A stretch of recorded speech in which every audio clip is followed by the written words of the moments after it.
Hey everybody, I'm going to show you right now why lumber is going through the roof and what it means for real estate.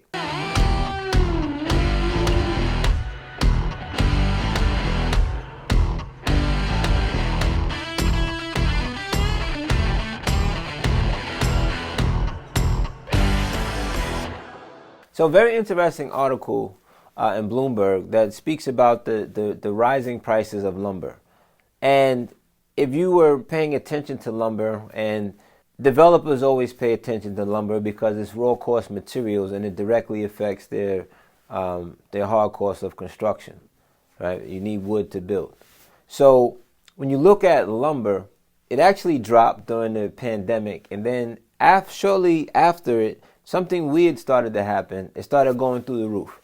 So you had people at home quarantining, and that job, I guess, that they wanted to do that they never got to, they started doing it, which is why, Home Depot and Lowe's, did very well throughout the thick of the COVID-19 crisis. In addition to that, we have a lot of things that are affecting wood.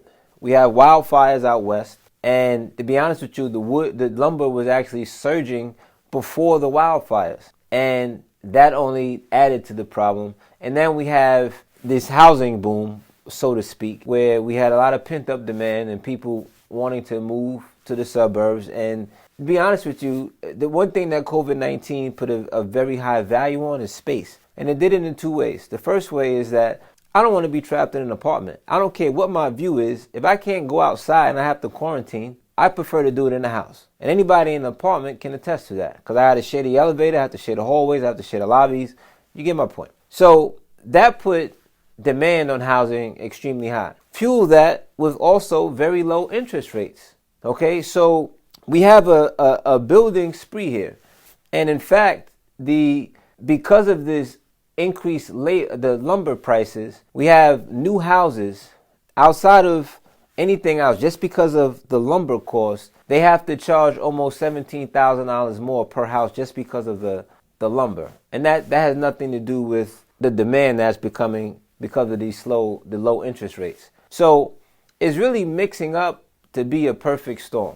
And as a seasoned investor, the one thing I look at when I see booms, I always look for the bust. And you say, well, everything's doing great.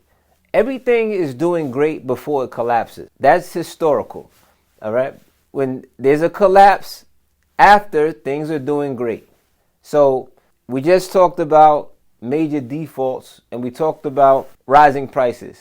So if raw materials continue to rise, and these what is putting pressure on developers, because they have to hit these prices. Normally when construction costs gets that high, it means that maybe you should slow down on your build, right? Because your spread is thinning. But what is happening is that these guys are trying to rush to the market to meet the demand of people that want houses. And usually, historically, that leads to overdevelopment, unless there's barriers to entry into the marketplace. Let's say like a New York, which in and of itself is, drifting to the suburbs. But even the New York suburbs, there's not like a lot of land that you can take over and build, so it puts upward pressure on pricing. But if there is land there, typically what happens is that it leads to overdevelopment. So it's going to be very interesting to see how the cost of raw materials continue to increase and how that's going to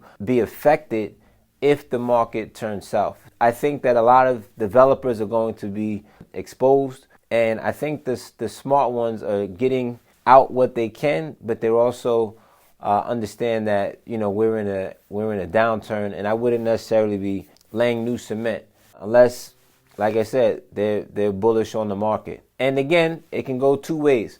The real question is, how much money is the government going to print, and who are they going to be willing to save? And the reality is, we don't know. Maybe somebody does, but we'll wait and see. And when we find out, you'll hear it here first, and obviously we'll be reacting accordingly. So until that time, G. Kelly Dixon signing off.